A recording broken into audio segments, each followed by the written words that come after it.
Hey y'all, thanks for stopping by. So, Dave Chappelle's new stand-up special came out, and people are talking about it a lot.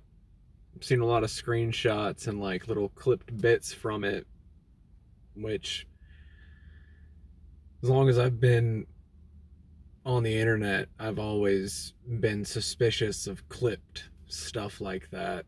Um, I managed to watch it. I don't have Netflix anymore, but I managed to watch it the other day, and I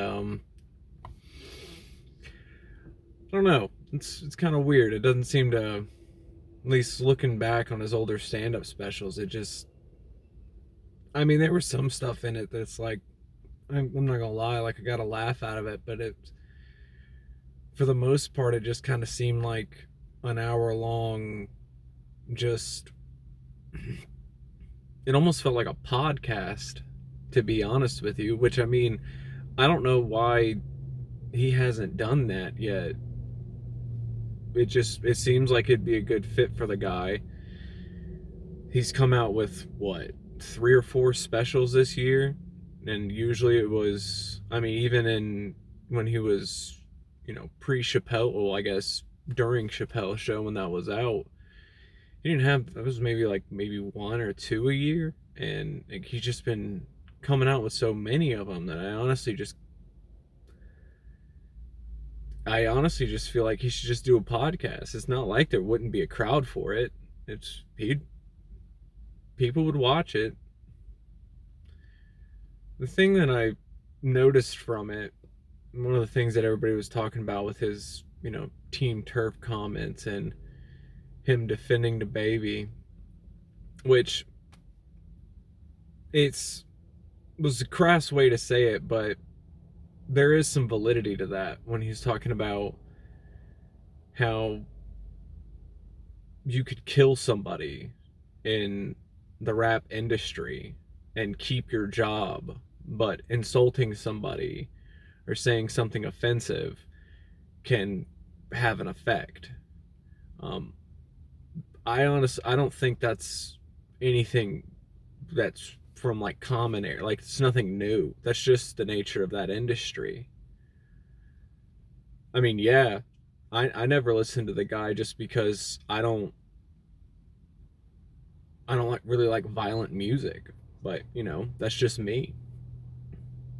One other thing that kind of I've noticed from that special, and maybe I'm I'm sure they're missing plenty of context just because I'm a white dude and I'm cisgender, but and it's not just Dave Chappelle that does this, but it seems like it's an association with homosexuality and transgenderism as exclusively a white thing. I'll never be able to understand that just because what the most prominent figure in the gay rights movement in the United States was a you know trans black woman. So it's an extreme part of that movement and culture, and to kind of make it, at least that's just how that was my takeaway from it. And it does seem like, again, it's not just Dave Chappelle that does that. It seems to be a lot more stigmatized,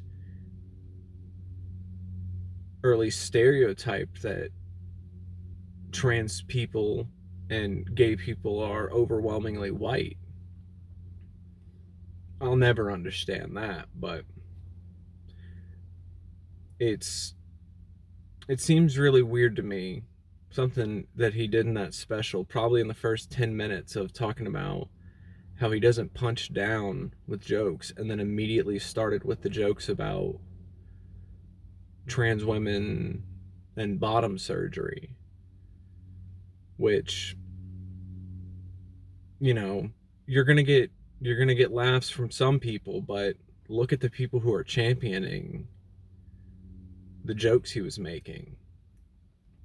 Look at who's the most receptive to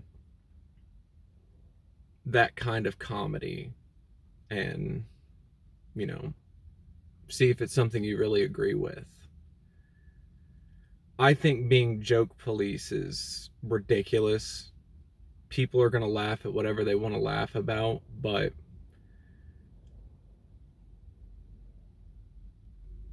I don't. For someone who's been in the industry as long as he's been, I think he should. You got to understand the weight that you have. Um, People really pick up on that kind of stuff, and you can say that, oh, it's just jokes, whatever, but look at like the situation in the UK when Boris Johnson was talking about Islamic people looking like mailboxes because they wear the burqa, and oh, that's just a joke. But in the days after that, violent crime against Islamic women went up over 300%. So yeah, it's jokes and all, but people are going to listen to those jokes. I'm not blaming Dave Chappelle for giving his life experience on stage, but gotta wonder who's really going to be listening to it.